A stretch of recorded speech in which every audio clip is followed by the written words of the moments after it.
고독을 통과하지 않으면 성장하지 못한다. 관계 중독 사회에서 벗어나 혼자만의 시간을 되찾는 법. 고독이라는 무기.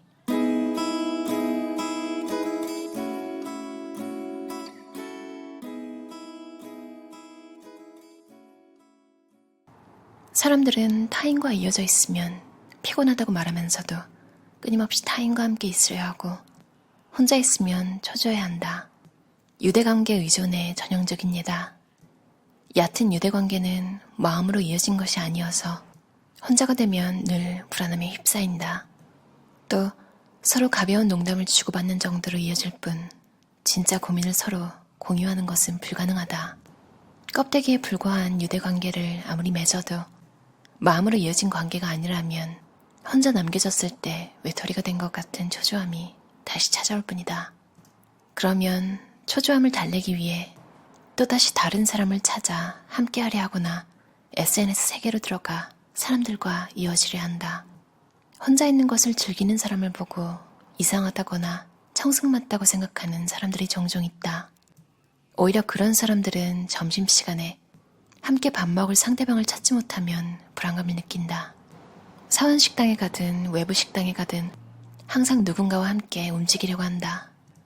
늘 함께 있는 사람이 휴가를 가거나 외근을 나가면 다른 부서 사람이라도 불러서 말을 걸고 어떻게든 혼자가 되지 않으려 애쓴다. 우리가 주목해야 할 것은 혼자는 청승맞다는 가치관을 SNS가 조장한다는 점이다. 그들에게는 혼자 고립되면 안 된다는 공포감이 있는 것이다.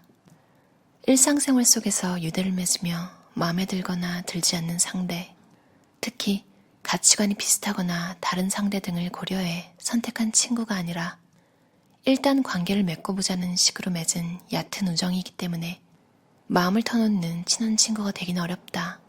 일을 잘하는 사람은 혼자 행동하는 데에도 거리낌이 없고 혼자 있는 시간도 의미 있게 보낼 줄 안다.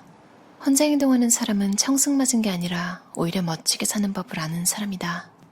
혼자 있는 시간을 즐길 줄 알면 사고를 한층 더 깊게 할 수 있어 성장으로 이어진다. 혼자 있는 시간의 장점들을 발판으로 삼을 수 있도록 의식을 바꿔나가자. 인생의 시간은 무한하지 않다. 누구나 매 순간 자기다운 삶을 충실하게 살기 위해 노력한다. 그런 염원을 방해하는 것이 바로 타인과 이어져 있지 않으면 불안해하는 심리다. 타인과 떨어져 있다고 불안해하며 무리한 관계를 만들어도 좋은 일은 생기지 않는다. 간혹 누군가와 계속 이어져 있으면서 자신을 잃어버리는 사람이 있다. 상대의 반응을 살피느라 정작 자신과 진지하게 마주할 마음의 여유 따위는 그들에게 없다. 결국 점점 자신을 잃어가는 그런 사람들이 있다. 좀처럼 마음이 채워지지 않는 이 느낌. 그런데 뭐가 부족한지 모르겠다. 무엇이든 하고 싶은데 대체 뭘 하고 싶은지 모르겠다. 항상 안달복달하다가 하루가 간다. 왜 그럴까? 만약 자신이 이런 상태에 빠져 있다면 이른바 자아가 흩어진 상태이니 조심해야 한다. 이 상태에 빠지게 되면 이미 자기 자신을 잘 모르게 된 것이다. 이때는 불필요한 유대관계를 정리할 용기가 필요하다. 무리하게 이어진 관계를 붙잡고 매달리는 것은 어리석은 일이다. 자신의 귀중한 시간을 헛되이 낭비할 뿐이다. 자신과 마주하는 시간을 갖고 자아를 되찾자. 불필요한 유대관계에 휘둘려 시간과 에너지를 허비하지 말고 어리석은 시간에서 해방되자. 불필요한 유대관계를 버릴 용기를 갖자. 수동적인 방식으로 살아가면 절대로 창조적인 활동을 할 수 없다. 과감하게 외부와의 접속을 끊고 바깥으로부터의 자극을 최소한으로 줄인 채 스스로 자극을 만들 필요가 있다. 이때 바로 자기 내면으로부터의 자극이 필요하다. 예를 들어 독서를 하면서 글쓴이의 생각이나 표현에 자극을 받아 마음속으로 다양한 생각들을 떠올리는 경우가 있다. 특히 우리의 사고는 말이라는 수단에 의해 크게 좌우되므로 마음속에서 다양한 말들을 떠올림으로써 사고를 활성화할 수 있다. 생활 습관을 바꾸지 않으면 건강이 더 나빠진다는 신호로 통풍이나 협심증이 찾아오는 것처럼 권태도 그와 같은 신호를 생각해야 한다. 권태는 치유를 필요로 하지 않는다. 이게 내가 말하고 싶은 요점이다. 모든 적응적 정서와 마찬가지로 권태도 그 나름의 역할이 있다. 그러므로 권태를 치유하는 최선의 방법은 권태가 들려주는 충고를 받아들이고 권태가 일으키는 상황으로부터 하루빨리 벗어나는 것이다. 그러니 권태가 주는 충고에 귀를 기울이자. 어린 시절에 말수가 매우 적은 소년이었던 아인슈타인은 늘 시끌벅적하게 몰려다니는 친구들의 무리에서 혼자 떨어져 나와 공상에 빠지는 일이 많았다고 한다. 현실 세계로 향하는 에너지를 절약하고 내면 세계에 빠져들어 사색에 잠김으로써 위대한 과학적 업적을 이룬 것이다. 또 초등학교 시절에 수업 진도를 따라가지 못했다고 알려진 에디슨은 교사에게 무시당한 것을 계기로 등교를 하지 않고 집에서 자기가 하고 싶은 공부를 했다고 한다. 모든 문제를 골똘하게 생각하는 유형이었던 에디슨에게는 모두의 수준에 맞춰 학습하는 스타일이 맞지 않았던 것이다. 만약 여러분도 자신만의 개성을 갖추고 살아가고 싶다면 주변의 시선이나 인맥에 연연하지 말고 외부와 차단된 환경에서 자신의 내면 세계를 들여다보는 것부터 시작해보자. 그렇지 않으면 자신만의 독자적 세계를 구축할 수 없다. 자신만의 독자적인 세계를 갖지 않은 사람이 자기다움이나 개성을 이야기한다면 다른 사람들에게 쉽게 공감을 불러일으키기 어려울 것이다. 혼자 있는 시간을 즐길수록 사고가 깊어질 것이다. 혼자일 때 비로소 창조적인 마음이 싹틀 것이다. 혼자일 때에는 영감도 번뜩이기 시작한다. 자신의 내적 세계를 조금씩 구축해 나가보자. 발상의 전환이 필요한 시기다. 무엇보다 승인 욕구를 손쉽게 채워 만족하려는 생각을 버려야 한다. 사람은 자신의 욕구가 채워지면 게을러지기 마련이다. 누구나 채워지지 않는 욕구가 남아있을 때 끊임없이 자신을 자극하고 자기 실력과 내공을 쌓는 힘을 기르기 때문이다. 이를테면 바닷가재를 먹고 싶다는 욕구는 바닷가재를 배불리 먹는 순간 사라져버린다. 한번 채워진 욕구는 더 이상 사람을 자극하는 힘을 갖지 못한다. 인터넷에서도 좋아요라는 반응으로 승인 욕구를 채워버리면 승인 욕구가 줄어든다. 더 이상 인정받기 위해 열심히 하려는 마음이 줄어드는 것이다. 하지만 실제로는 제대로 된 평가를 받은 것이 아니다. 이 세상에서 가장 강한 사람은 고독한 사람이다. 헨리크 입센. 현실 세계의 생활에 몰입하지 못하는 사람들은 자신에게 주어진 시간을 온전하게 나만의 시간으로 쓰는 법을 몰라 끊임없이 누군가와 이어져 있으려는 경향이 강하다. 그렇게 되면 자신의 시간이 사라진다는 개념조차 사라져버린다. SNS상에서 많은 사람들과 대화를 나누거나 수시로 술자리나 모임을 만들어 한바탕 떠들어대며 기분을 달래는 것도 고독을 견디지 못하기 때문이다. 하지만 이런 생활이 거듭될수록 점점 더 현실에 충실한 생활과는 거리가 멀어진다. 답장이 몇 분만 늦어도 초조해하는 사람도 마찬가지다. 반대로 그런 심리를 잘 알고 있어서 다른 사람이 올린 글에 즉시 반응해야 한다는 의무감 때문에 금세 피로해진다. 단체 대화방도 수시로 확인해야 한다. 남들과 비교하려는 생각에 빠지기도 한다. 인간은 누구나 자신의 존재감을 타인과 비교해 판단하려는 심리가 있다. SNS로 인해 자신을 솔직하게 드러낼 수 있는 시간도 점점 잃어버리고 있다. 최근에는 SNS 때문에 골치 아파하는 일도 늘고 있다. 페이스북에서 직장 상사가 친구 신청을 해서 난감해하는 사람들의 이야기를 들어봤을 것이다. 사적인 대화를 상사에게 보이고 싶진 않지만 그렇다고 친구 신청을 거절하면 불편해질 수 있기 때문이다. SNS로 인한 피로감은 이미 상당히 심각한 지경에 이르렀다.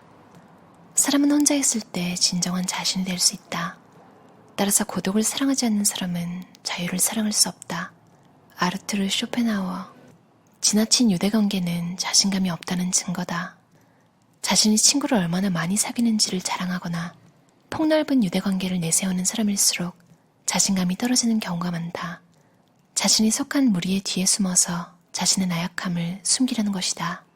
또 혼자서 활동하는 사람에게 함께할 친구가 없느냐고 물으며 얕보거나 동정하는 사람도 있다. 마음 한편으로는 혼자 행동하는 사람을 위협적으로 느끼기 때문이다. 무리를 짓지 않으면 마음을 놓지 못하는 사람은 자기처럼 무리에 속하려는 사람이 유약하다는 사실을 잘 알고 있다. 혼자 행동하는 사람이 강인하다는 것도 잘 알고 있어서 그들에게 압도당해 그들을 비난하며 무리지으려 한다. 사람은 누구나 혼자가 되면 자신과 마주해야 하는 순간을 경험한다. 그 순간을 피하기 위해 누군가와 무리를 지으려는 것이다. 동료와 무리를 지으면 자신감이 없어 어딘가에 의존해야 하는 자신과 직면하지 않아도 된다. 그래서 어떻게든 무리를 지으려는 것이다. 집단 심리를 드러내는 현상 중 하나로 리스크 시프트라는 것이 있다. 여럿이 함께 생각할 때 혼자 생각하는 것보다 더 위험한 판단이나 선택을 하게 되는 경향을 의미한다.